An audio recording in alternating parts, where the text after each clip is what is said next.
اعوذ باللہ من الشیطان الرجیم بسم اللہ الرحمن الرحیم هو السمیع العلیم هو الغفور الرحیم هو التواب الرحیم اللہم صلی علی محمد وعلی آل محمد۔ دربار امامزادہ عبداللہ شاہ لشتر غازی بابا پاکستان سے السلام علیکم ورحمۃ اللہ وبرکاتہ۔ آج 5 شعبان المعظم کا سورج طلوع ہوا ہے در دہلیز امامزادہ ہند و پاک عبداللہ شاہ غازی سے۔ کل 4 شعبان تھی، ظہور پرنور مولا ابو الفضل عباس علمدار تھا، وہ سپوت جسے علی نے ہاتھ اٹھا کر مانگا۔ کہتے ہیں کیا شان ہوگی مولا عباس کو کہ علی کو ہاتھ اٹھانے پڑے عباس کو مانگنے کے لیے۔ وہ جو کل آرزو ہوگا سکینہ کی، وہ جو امید ہوگا فتح کی، وہ جو نصرت کی دلیل ہوگا، جو وفا کا خدا ہوگا، وہ جس کے وجود سے اللہ پاک منکرین کو اور فاسقوں کو، فاجروں کو اور نازبیوں کو ان کی نیندیں حرام فرما دے گا، وہ جو آخری امید اور آس ہوگا پانی کی کہ پھر کربلا کے پیاسوں میں پانی پہنچ سکے گا، وہ جس کے لیے آج تک فرات طواف کرے گا کہ پانی کو یہ شان نہ مل سکی کہ وہ عباس کے ہونٹوں تک پہنچ سکے، اور پانی قیامت تک اس بے سر و سامانی کے حال میں طواف کرے گا کہ پچھتاتا رہے گا اپنے ہر طواف پہ کہ وہ عباس کے ہونٹوں تک نہ پہنچ پایا۔ 5 شعبان المعظم بھی دربار امامزادہ سے ہم نے دیکھا سید الساجدین یعنی حضور زین العابدین۔ پورا شعبان ظہور آل رسول اہل بیت ہے، گویا اس پورے مہینے میں کہیں غم نہیں ہے، جشن ظہور ہی ہے۔ کتنی بڑی دلیل اللہ نے عطا کی یہ بھی نبی کے گھرانے کو کہ یہ پورا مہینے میں کوئی شہادت نہیں ہے، سب کا سب جشن ظہور اہل بیت ہے۔ سید الساجدین وہ ہستی کہ جو تلاوت قرآن مجید جب فرماتے تھے تو کوفے کی گلیوں سے گزرنے والے ماشکی اپنی مشق کھڑے ہو کر آپ کی تلاوت سنا کرتے تھے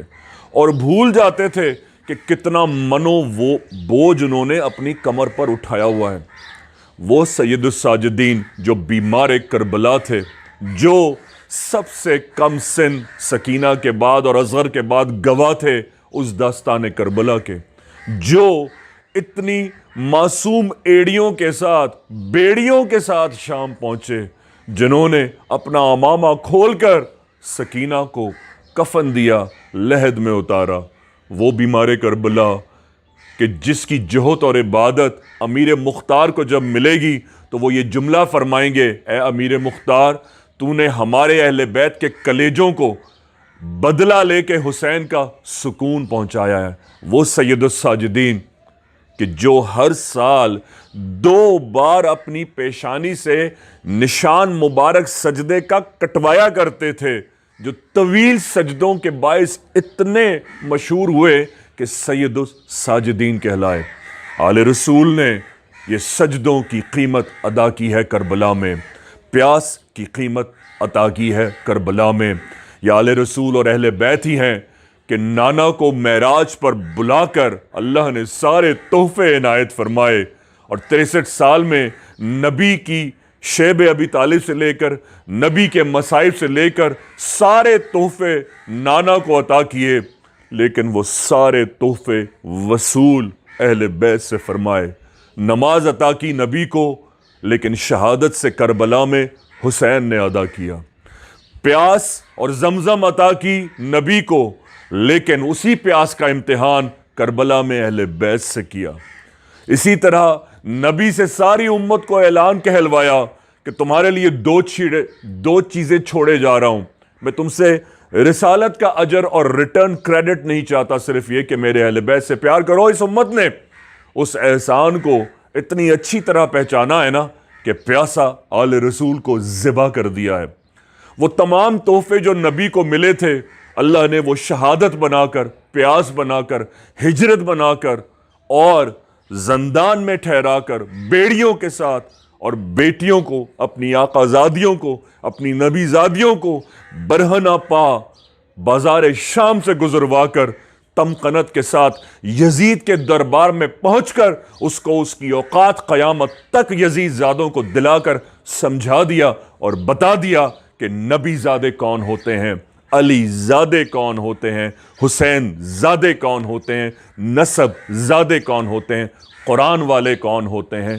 اور قرآن کے گھر والے اور کعبے والے کون ہوتے ہیں۔ یہ درس جس کو عطا ہو اس کے ماں باپ کا صالح اور نیک ہونا ضروری ہے۔ یہ بھی تو مراد کا فیصلہ ہے کہ جو حلالی نہیں ہوگا وہ کبھی حسین کی تمیز نہیں کر پائے گا۔ اس صدا اور دعا کے ساتھ کہ ہمیں آل رسول اور اہل بیت کی جوتیوں کو دن رات ان کے صدقوں کے پہچان کے ساتھ ان سجدوں کی تعظیم عطا فرمائے۔ سارے عالم کے لیے دعا کی ہے، اور آج ابھی غلامان غازی میرے ساتھ تقریباً 5 بجے اور تقریباً میرے ساتھ 16 گھنٹے کی مسلسل سرکار کے دربار پر خدمت کے بعد آج کھڑے ہوئے ہیں، بہنوں کے ساتھ، بھائیوں کے ساتھ مسلسل، اور آج ہم نے اس خدمت سے سید الساجدین کو جشن کا تحفہ بارگاہ امام زادہ عبداللہ شاہ غازی سے، بارگاہ امام زمانہ سے، بارگاہ پنجتن میں پیش کیا ہے، اور میں اس پیش کرنے کی میلاد میں ان تمام لوگوں کو شامل کرتا ہوں جو اس دعا کے آخر میں سچے دل سے میرے ساتھ یہ شعر پڑھیں گے۔ شاست حسین دیں است حسین، سرداد نداد دست حقا کے بنائے، بحق امام زادہ ہند و پاک، یا غازی حیدر کا لال جھولے لال، یا غازی۔